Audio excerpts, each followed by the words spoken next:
ವಿಜೃಂಭಣೆಯಿಂದ ನಡೆಯುತ್ತಿರಬೇಕಾದ್ರೆ ನಮ್ಮ ದೇವಸ್ಥಾನದಲ್ಲಿಯೂ ಕೂಡ ಭಗವಂತನ ಒಂದು ಸನ್ನಿಧಾನದಲ್ಲಿ ಯಾಕೆ ನಾವು ಈ ನಮ್ಮ ಆರ್ಟಿಸ್ಟ್ರು ಕಲೆಯಲ್ಲಿ ಉತ್ತಮವಾದ ಒಂದು ಪರಿಶ್ರಮವನ್ನು ಹೊಂದು ಕಲೆಯನ್ನು ಪ್ರದರ್ಶಿಸುವಂತಹ ಹಾಡಾಗಲಿ ನೃತ್ಯವಾಗಲಿ ಅವರುಗಳಿಗೆ ನಾವು ಯಾಕೆ ಪ್ರೋತ್ಸಾಹ ನೀಡಬಾರದು ಎಂಬ ಒಂದು ವಿಚಾರ ಬಂದಾಗ ನಮ್ಮ ಶ್ರೀಮಾನ್ ಲಕ್ಷ್ಮೀನಾರಾಯಣರವರು ಈ ಸಲ ಮಾಡೋಣ ಅಂತ ಒಂದು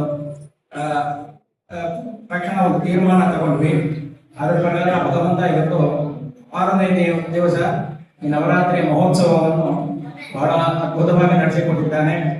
ಶ್ರೀಮತಿ ಅದಿತಿ ನಾರಾಯಣ ಹಾಗೂ ಅವರ ನೃತ್ಯ ಪ್ರದರ್ಶನ ಅಮೋಘವಾಗಿತ್ತು. ಅವರ ಶಿಷ್ಯಂದಿರಾದ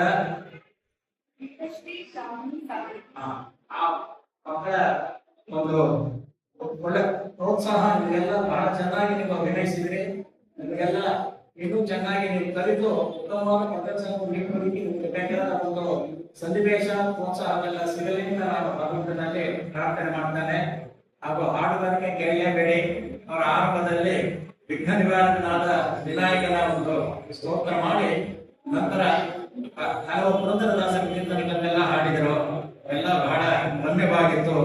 ನಮ್ಮ ದೇವಸ್ಥಾನದಲ್ಲಿ ವಿರಾಜಮಾನವಾಗಿರ್ತಕ್ಕಂತಹ ಶ್ರೀ ಲಕ್ಷ್ಮೀ ನರಸಿಂಹನು ಎಲ್ಲರಿಗೂ ಹಾಡಿದವರಿಗೂ ಪ್ರದೇಶದವರು ನಮ್ಗೆ ಏರ್ಪಾಡು ಮಾಡಿದವರು ಕಲಾಭಿಮಾನಿಗಳು ಇಲ್ಲಿ ನೆನಪಿರ್ತಕ್ಕಂಥ ಭಕ್ತ ವೃಂದದವರಿಗೂ ಸಮಸ್ತ ಸನ್ಮಾನಗಳನ್ನು ನೀಡಲಿ ಎಂದು ಪ್ರಾರ್ಥಿಸಿ ನನ್ನ ಎರಡು ಮಾತುಗಳನ್ನು ಮುಗಿಸ್ತೀನಿ.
Thank you.